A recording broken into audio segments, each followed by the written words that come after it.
Hey everybody, my name is Kurt Davis with realestatewealthcoaching.com, and today we're going to be doing a talk about real estate investing and what I didn't know 10 years ago.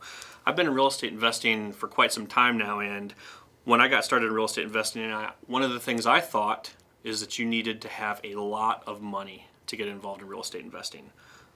But the reality is you don't need a lot of money. There are a lot of techniques that one can do to get involved in real estate investing where you can do little, sometimes even no money down. One of the first things I learned when I got involved in real estate investing when I moved to Memphis, Tennessee a long time ago is driving for dollars. Now, driving for dollars is a technique where someone drives around and you come upon, say for example, a for sale by owner sign. And it's a technique where you're trying to find someone who's not listing their home on the MLS, they're using for sale by owner, and you're going to try to call them and negotiate some type of deal to where you can put the home under contract and then essentially take that home to an end buyer. And your profit is going to be the markup in between what you have it under contract for and what you're going to sell it to the end buyer.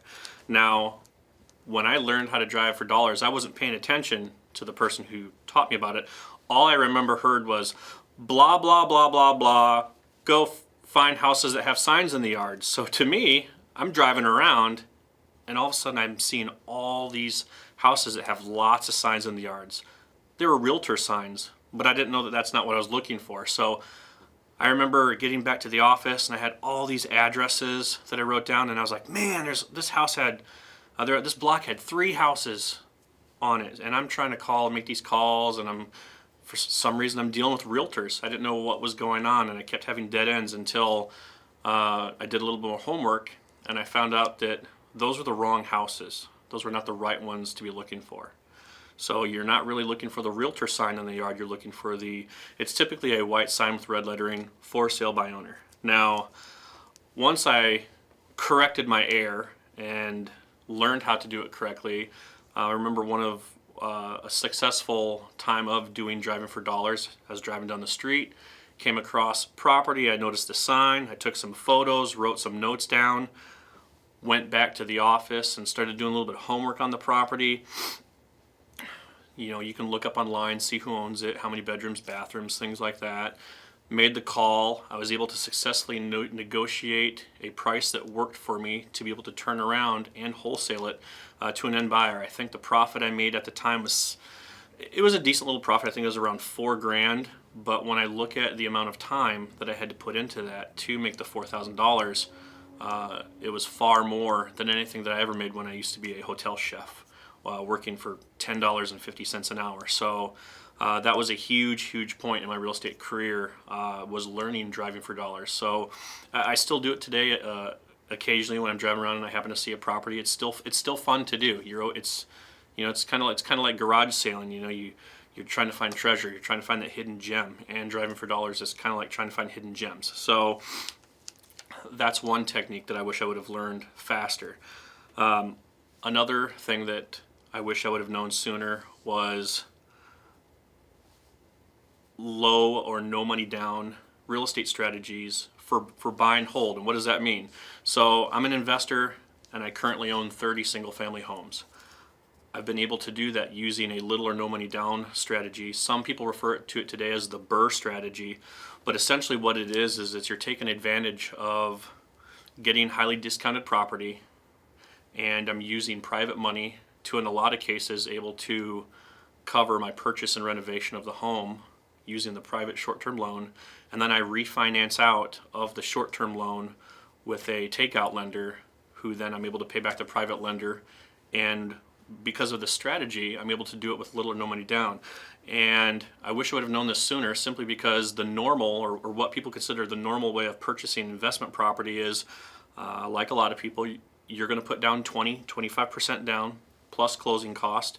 It's almost like I thought every time you bought an investment property, you needed to have, call it $20,000 to $30,000 per property.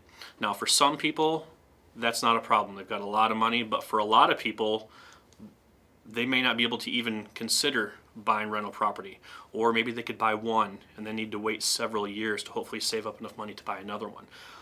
Taking advantage of this strategy, having a private lender and being able to get highly discounted property, I've been able to accumulate 30 properties, and when I look at, if I were to calculate it up to see what my total out-of-pocket expense is on all of them, it's going to be so low that it's just incredible. So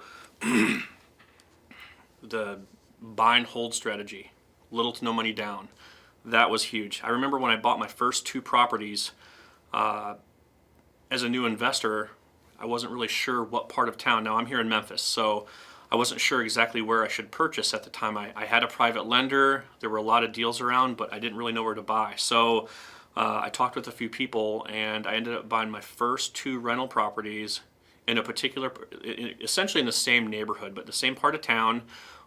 And I bought where I saw other investors having success with their properties. I still own them, same 2 properties today. They're still doing very, very well, and I've been able to repeat the process many times over. I've helped people do the same process as well.